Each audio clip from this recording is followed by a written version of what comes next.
Orang yang cerdas spiritual itu orang yang hidupnya penuh semangat dan seimbang. Ditakdir seneng, alhamdulillah. Ditakdir susah, ya innalillah, semuanya miliknya Allah. Cerdas spiritual itu hidup dalam cinta dan pengabdian. Jadi hidup yang tidak egois, hidup yang ingin kesuksesan tidak dinikmati sendiri tapi juga berbagi dengan yang lain. Penuh cinta dan pelayanan pada sesama.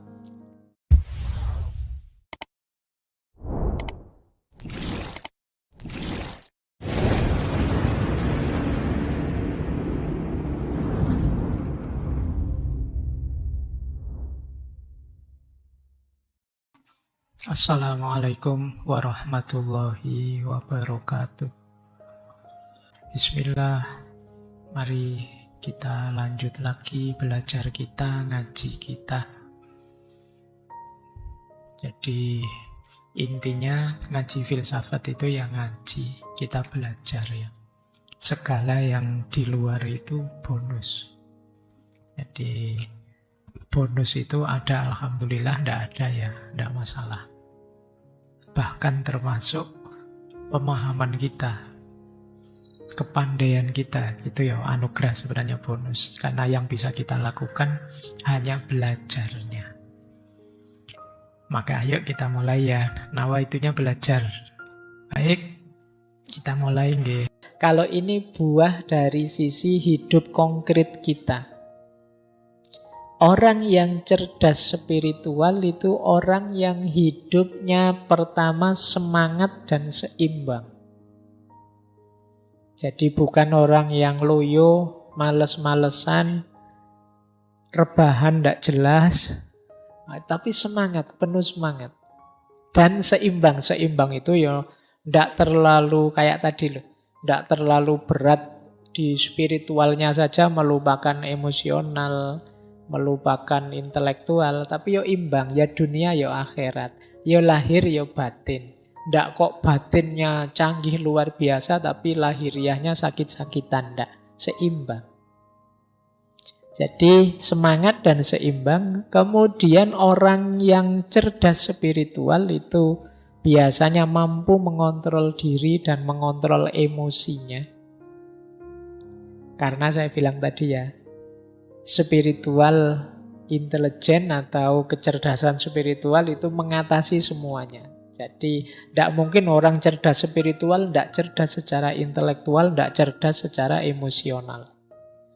Pasti sudah ada di level tertentu dalam hal intelektual maupun emosional. Jadi dia pasti mampu mengontrol diri dan emosi. Kemudian reflektif dan introspektif. Jadi mampu muhasabah. Orang yang hidupnya tidak asal-asalan, tapi hidup yang serba hati-hati, penuh refleksi. Nah, kemudian cerdas spiritual itu orang yang siap naik dan siap turun. Dalam tanda petik ya. Nanti jangan diartikan retterlek. Jadi siap naik itu orang yang sukses, ayo siap mentalnya. Gagal juga tidak masalah, siap juga. Ditakdir seneng, alhamdulillah. Ditakdir susah, ya innalillah, semuanya miliknya Allah. Nah ini orang yang cerdas secara spiritual. Bukan orang yang kalau seneng lupa diri, kalau susah putus asa. Berarti kurang cerdas secara spiritual. Kemudian cerdas spiritual adalah orang yang mau berjuang sekaligus mau berkorban. Jadi ya ndak nyari enaknya saja terus. Banyak orang yang ketika berjuang, ayo siap aku berjuang. Begitu ditagih pengorbanannya, nanti dulu kalau itu. Ayo wis kita sukseskan program kita ini. Tapi ini biayanya besar loh. Oh, kalau itu nanti dulu. Pokoknya kalau ditantang siap, tapi begitu ditagih pengorbanan terus mengkeret semua.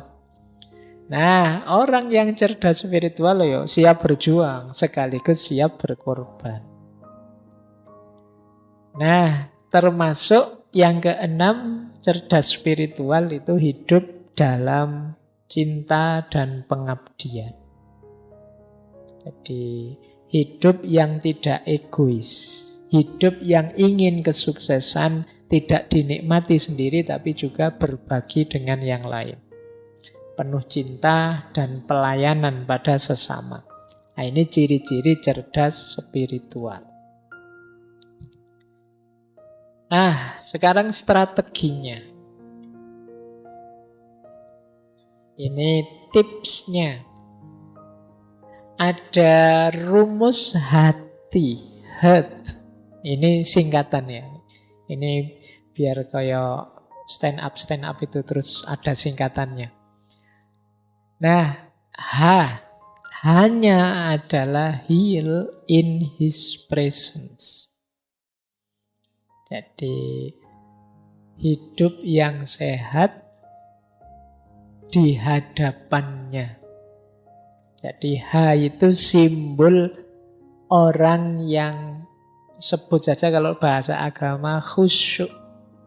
Makanya itu manifestasi huruf H itu mindfulness.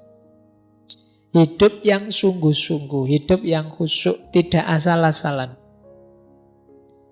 Jadi makan ya dinikmati makannya serius sungguh-sungguh. Tidur ya tidur yang serius sungguh-sungguh.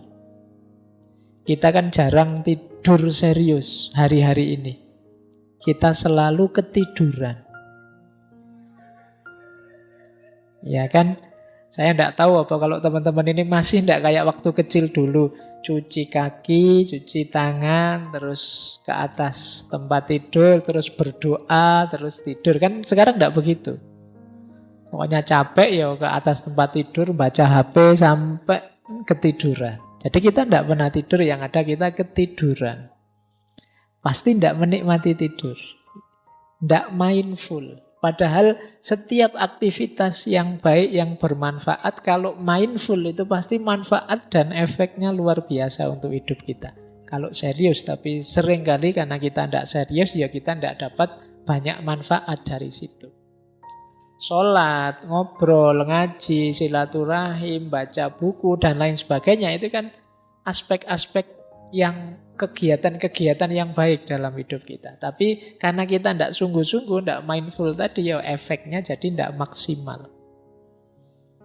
Yuk kita nikmati ya apapun aktivitas kita. Sekedar minum teh, minum kopimu itu coba sekali-sekali dinikmati, dirasakan benar.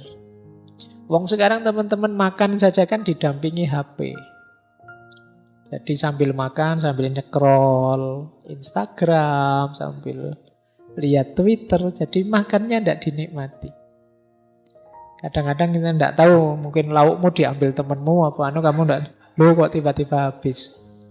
Nah, yuk heart yang pertama, heal in his presence. Yuk hidup yang serius, yang sungguh-sungguh, dinikmati setiap hembusan nafas, setiap detik yang engkau alami. Yang kedua huruf E, engage with purpose. Kalau ini yo hidup dengan penuh tujuan, jangan asal-asalan.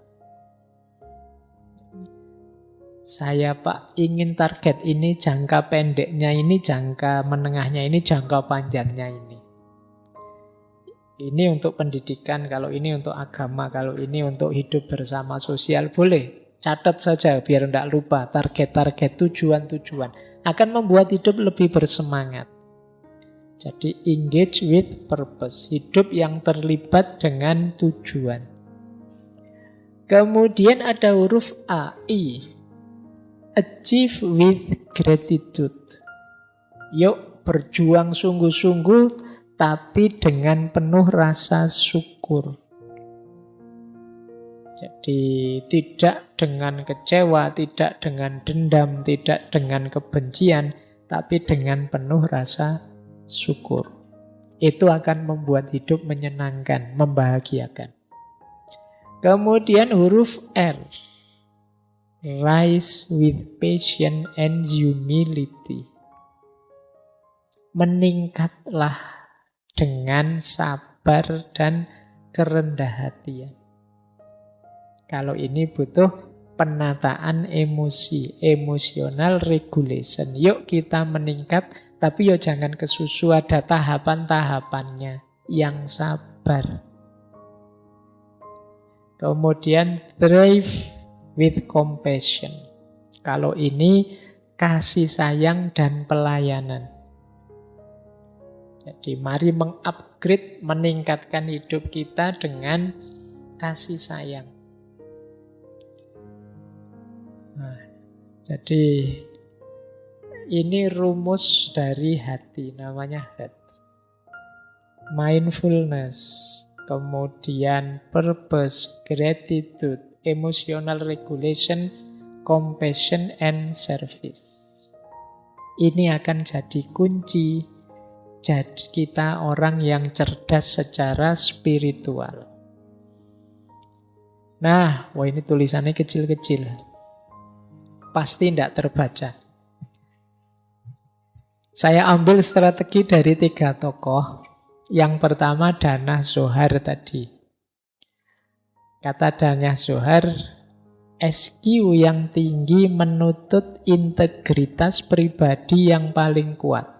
Menuntut kita untuk terbuka terhadap pengalaman di mana kita mampu untuk melihat kehidupan dan orang lain secara segar, seolah-olah melalui mata seorang anak, untuk belajar bagaimana memanfaatkan intuisi dan visualisasi kita sebagai jalan yang kuat untuk menggunakan pengetahuan batin kita dalam membuat perbedaan.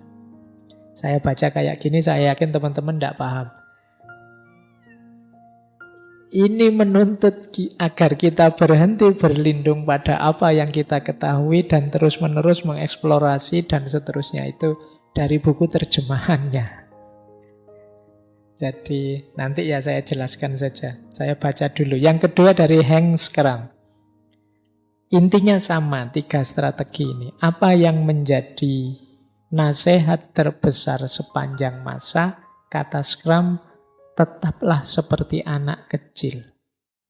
Sebenarnya nasihatnya Dana Zohar tadi juga mirip. Menyuruh kita yuk murni lagi seperti anak kecil. Anak kecil itu bagaimana? Terbuka. Terbukalah. Jadilah petualang. Ingin tahu, bersemangatlah untuk belajar, bersikaplah tulus, paling tidak untuk dirimu sendiri. Jangan menghakimi. Akui keajaiban hidup dan pengalaman luar biasa yang dibawanya. Nah, Dana Zohar, Hank Scrum itu mengajarkan kita, yuk ayo meniru anak kecil saja. Tidak usah belajar ruwet-ruwet.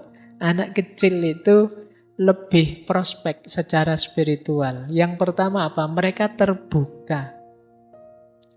Petualang, ingin tahu, semangat belajar. Anak kecil itu kan masih rasa ingin tahunya tinggi. Apa-apa ditanyakan. Sementara kita yang besar itu cenderung merasa sudah tahu. Nah, ayo seperti anak kecil lagi, semangat belajarnya tinggi. Kemudian tulus. Anak kecil itu tidak malu kalau bilang tidak tahu. Bilang suka ini, tidak suka itu. Kalau anak kecil kan tidak malu dia. Aku ingin ini, aku ingin itu, tidak suka ini, tidak suka itu, tulus. Kita tambah besar, tambah palsu. Kadang-kadang kita seneng tapi bilangnya enggak. Kamu seneng ya? Enggak, kata siapa misalnya. Padahal ya seneng. Kita tambah lama tambah palsu. Kita takut bilang apa adanya. Seneng sih, tapi apa ya dia mau padaku, kan lebih positif untuk dirimu. Bersikaplah tulus, jangan menghakimi. Kita tambah besar, tambah banyak ilmu, rasanya lebih suka menghakimi. Oh ini anak soleh, kalau ini setengah soleh. Oh kalau itu solehnya tinggal 1/4. Ini kita itu senengannya menghakimi, memberi label-label. Nah, Kalau anak kecil kan tidak begitu. Anak kecil apa saja dinikmati. Dan mengakui segala momen, menikmati segala pengalaman yang luar biasa yang dia alami. Kalau mengalami apa kan heboh anak kecil itu. Wow, seneng. Kalau kita kan kadang agak jaim. Padune seneng tapi gengsi nanti. Masuk dianggap nggak ngerti kan, malu kan. Tapi enggak, kalau anak kecil itu seneng-seneng aja. Enggak seneng ya enggak seneng saja. Nah, kita sekarang banyak terdistorsi, kehilangan ketulusan kita, kehilangan semangat belajar kita. Nah, terakhir ada dari Peter Shepard. Ini juga strategi. Dia mengkritik kita. Kelangsungan hidup itu cirinya hewan. Motivasinya ketakutan. Sekedar survive, kelangsungan hidup itu kan survive. Itu tidak cocok untuk makhluk spiritual. Kalau makhluk spiritual seperti kita, itu keingintahuan, kasih sayang, dan kreativitas. Itu kuncinya. Motivasinya cinta. Nah, jadi kalau jawaban kita hidup yang penting jalan, yang penting hidup, yang penting sehat, nyaman kan gitu aja, itu tidak manusia. Kalau sekedar nyaman ya binatang juga nyari nyaman, nyari enak, dan nyari hidup. Kalau manusia tidak di situ. Kalau sekedar itu ya level kita turun. Makhluk spiritual itu cirinya ingin tahu, kasih sayang, dan kreativitas. Jadi melahirkan hal-hal yang baru. Nah, ini dari Peter Shepard. Baik, ringkasnya. Ini kok tiba-tiba ringkasnya. Manusia cerdas spiritual itu profilnya seperti itu yang saya tulis. Dia mengenali dirinya dan dari sekitarnya. Kemudian menjalani hidup dengan tulus dan rendah hati. Dia sadar batas pengetahuannya. Percaya pada kebijaksanaan hidup. Percaya pada kebijaksanaan hidup itu kalau dapat sedih, dia tahu ya memang saatnya sedih, sunnatullahnya begitu. Apapun yang terjadi pasti itu versi terbaik seperti yang dirancang oleh Tuhan. Kemudian tidak tertarik menjadi apa yang orang lain inginkan. Jadi kalau dia ingin sesuatu ya dia sampaikan. Tidak mudah terpengaruh, tidak mudah terdistraksi. Kemudian bijaksana. Kemudian dermawan, memberi tanpa mengharap balasan. Kemudian orangnya tenang. Tidak mudah panik, tidak mudah heboh. Kemudian merangkul siapapun yang hadir dengan rasa bersyukur. Jadi tidak milih-milih orang, tidak memilah-milah orang, melabel-labeli orang. Membersihkan diri dari keterikatan dunia. Dan yang terakhir, menspiritualkan pengalaman. Menspiritualkan pengalaman itu tadi ya, pengalaman apapun dihubungkan dengan Tuhan, dihubungkan dengan yang maha tinggi. Uang itu duniawi, kita spiritualkan dengan cara kita menyedekahkannya. Kambing kita itu harta duniawi, kepemilikan duniawi, kita spiritualkan dengan cara kita korbankan. Jadi ini namanya menspiritualkan pengalaman. Makan kita itu sebenarnya urusan perut saja, kesehatan duniawi biasa. Kita spiritualkan dengan cara kita niat makan biar kuat jasmani rohani untuk ibadah menjalankan amanat hidup dari Allah. Ini namanya menspiritualkan pengalaman. Jadi pengalaman apapun kita sambungkan dengan yang maha tinggi, dengan Allah. Terus, nah, sekarang saatnya kita latihan. Spiritual step. Langkah apa saja sih yang harus aku lakukan biar aku tambah cerdas secara spiritual. Nah, diawali dari kesadaran kekinian kedisinian. Nah, ini mari kita bangun sekarang kecerdasan spiritual kita. Pertama-tama diawali dari penerimaan, ridho terhadap situasi kita hari ini apapun itu. Jadi awal ridho ini akan jadi kunci. Awal penerimaan ini akan jadi kunci. Kalau di awal kita sudah tidak terima, kita sudah menyangkal, kita sudah tidak puas, sulit kita menghidupkan kecerdasan spiritual kita. Yang ada hanya mengeluh-mengeluh, protes-protes, dan lain sebagainya. Maka yang pertama penting kesadaran kekinian kedisinian. Jadi cuma untuk menerima itu kan kita harus tahu yang kita terima itu apa. Nanti jangan-jangan ada yang bilang, tidak ada yang ngirim Pak, saya nerima apa juga. Jadi situasi kita hari ini, kondisi kita hari ini.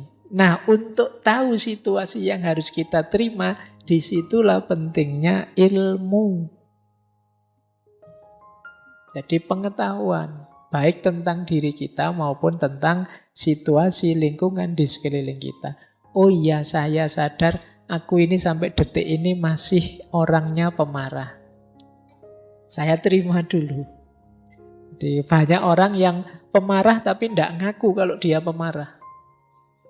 Maka kesadaran untuk kekinian kedisinian itu penerimaan diri yang itu diawali dari ilmu, pengetahuan kita tentang diri kita sendiri.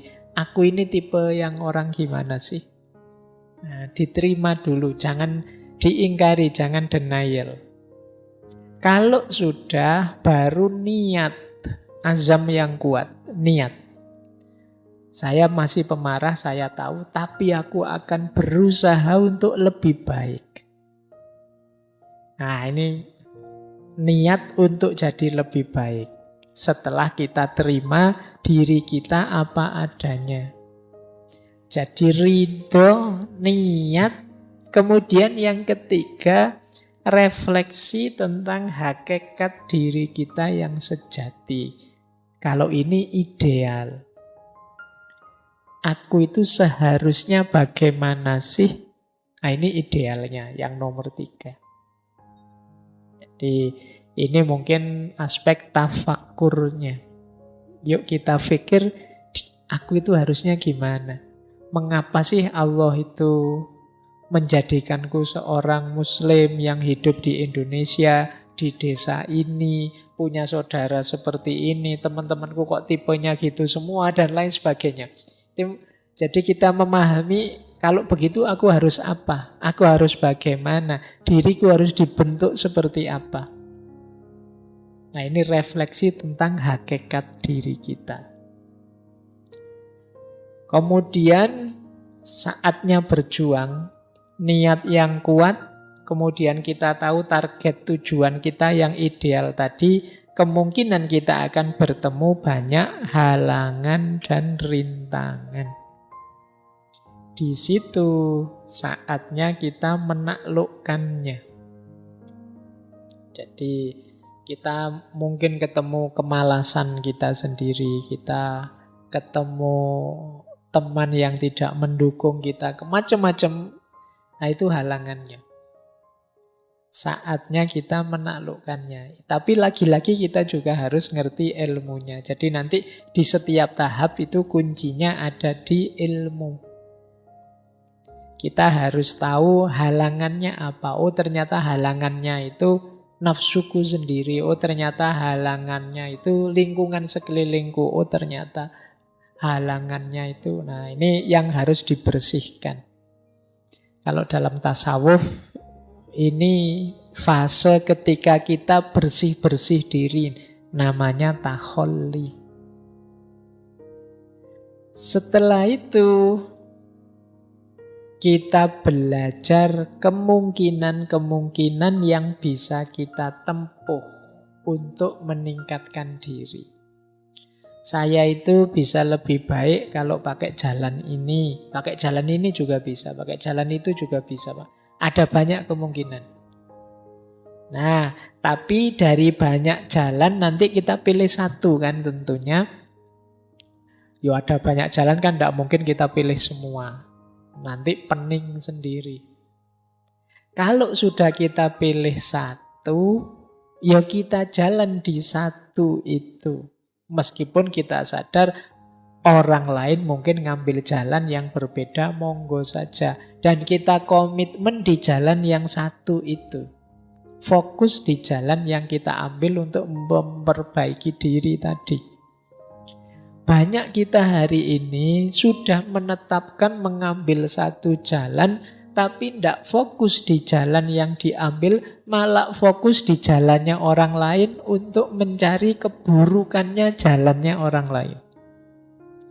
Hari ini kan banyak begitu. Saya sudah ambil rute ini deh, tapi kita tidak jalan-jalan. Yang kita lakukan hanya ngeritiki orang lain yang ngambil jalan yang berbeda. Wah, jalanmu salah, jalanmu sesat ke sana, yang benar ke sini, yang paling bagus ini. Jadi kita ribut menyalahkan jalannya orang lain, tapi kita sendiri tidak jalan-jalan di rute yang sudah kita ambil. Ini juga blunder. Jadi kita tahu yang baik yang mana, tapi tidak kita jalankan. Ini bagi saya blunder, apalagi kemudian kerjaan kita hanya mengkritik kiri kanan orang yang berbeda dengan kita. Jadi makanya yang terakhir itu komitmen di satu jalan meski tetap sadar ada banyak jalan yang lain. Nah, ini rute-rute untuk menghidupkan kecerdasan spiritual. Diawali dari kesadaran dan penerimaan, dilanjutkan dengan niat, kemudian merenungi hakikat, selanjutnya menyingkirkan halangan, mempertimbangkan macam-macam jalan, dan pada akhirnya berjalan. Ngambil satu rute yang kita tempuh untuk meningkatkan kapasitas spiritual kita. Kalau kita sukses, kita akan dapat 5 hal itu. Entah satu di antaranya, entah 2 di antaranya. Alhamdulillah kalau bisa 5 di antaranya. Kalau 5 ya berarti bukan di antaranya ya, 5-5-nya. Nah, namanya spiritual gift. Kalau ini mengikuti dana Zohar tadi. Spiritual gift itu ada 5. Yang pertama, the gift of discernment. Jadi, kemampuan atau anugerah mampu mencerna. Jadi, anugerah mampu mencerna itu kemampuan kita untuk memahami. Itu anugerah. Kalau yang tadi diberi langsung pengetahuan oleh Allah, saya sebut laduni tadi, itu namanya the gift of knowledge, pengetahuan, anugerah yang kedua. Sebenarnya kita mampu memahami sesuatu itu sudah anugerah. Tidak usah menunggu jadi orang laduni yang tiba-tiba ngerti apa. Tidak, kamu bisa memahami sesuatu itu sudah anugerah. Banyak orang yang mati-matian ingin memahami, tidak bisa paham-paham. Itu anugerah. Loh, ngaji malam hari ini itu ada yang pahamnya 10%, ada yang paham 20%, ada yang tidak paham belas ini ngomong apa sejak tadi. Loh, kemampuan memahami itu anugerah sudah. Jangan menunggu, Pak saya belum dapat ilmu laduni berarti Allah tidak sayang saya level. Tidak, kamu bisa memahami saja itu sudah anugerah spiritual yang luar biasa. Nah, ada level 2-nya anugerah apa? The gift of knowledge. Kalau ini pengetahuan, kalau itu ya mirip intuitif laduniah tadi kalau ini ya. Memang kadang-kadang kita kejar tidak dapat-dapat, tiba-tiba oleh Allah dianugerahi pengetahuan. Ini namanya the gift of knowledge. Kita baca-baca buku, tidak dapat ide. Lagi nongkrong di angkringan malah, wah ada ide baru nih. Itu namanya the gift of knowledge. Jadi bagian dari sayangnya Allah pada kita, spiritual gift. Yang ketiga, the gift of wisdom. Kalau ini lebih dalam daripada sekedar knowledge. Wisdom itu kemampuan kita menemukan hubungan antara pengetahuan dengan kehidupan nyata. Itu namanya wisdom. Jadi kalau tadi kan sekedar pengetahuan, kalau wisdom itu kita tahu pengetahuan ini pasnya digunakan, manfaatnya digunakan itu di mana, kapan, dalam situasi apa. Ini namanya wisdom. Jadi, makanya filsafat itu cinta kebijaksanaan, love wisdom. Berarti dia tidak sekedar berhenti di kebenaran, tapi dia juga membahas bagaimana kebenaran ini pasnya digunakan, kapan, dalam situasi apa, untuk apa. Nah, ada yang lebih dalam daripada wisdom, yaitu the gift of prophecy. Kalau ini bahasa literalnya nubuat. Kalau dalam Islam nubuah. Kalau ini secara umum biasanya diartikan orang yang punya profesi itu orang yang bisa membaca secara luas dalam segala sesuatu, tidak hanya di masa kini tapi juga di masa depan dan masa lalu. Ini orang yang mendapatkan anugerah profesi jauh lebih dalam daripada wisdom karena jangkauannya jauh lebih luas, lebih dalam, lintas waktu. Ini namanya profesi nubuah. Kalau dalam Islam jenisnya kenabian. Ada lagi yang lebih dari itu, namanya the mind of God. Kalau diterjemahkan letterlek itu seperti pikiran Tuhan. Ini orang hidup yang kalau bahasanya tasawuf itu kalau berjalan ya Tuhan jadi kakinya, kalau melakukan sesuatu Tuhan jadi tangannya, kalau melihat Tuhan jadi matanya, the mind of God. Orang yang keinginannya sudah selaras persis dengan keinginannya Tuhan. Ini lebih tinggi. Ini spiritual gift. Anugerah-anugerah spiritual yang mungkin diperoleh orang yang cerdas secara spiritual. Dari level paling biasa namanya kemampuan memahami, sampai pengetahuan, sampai wisdom lebih tinggi, bisa sampai profesi, bisa sampai mind of God. Sufi-sufi tertentu itu kadang orang menyebutnya sampai di level mind of God. Baik, ya ini gambaran saja. Setelah tadi berusaha macam-macam,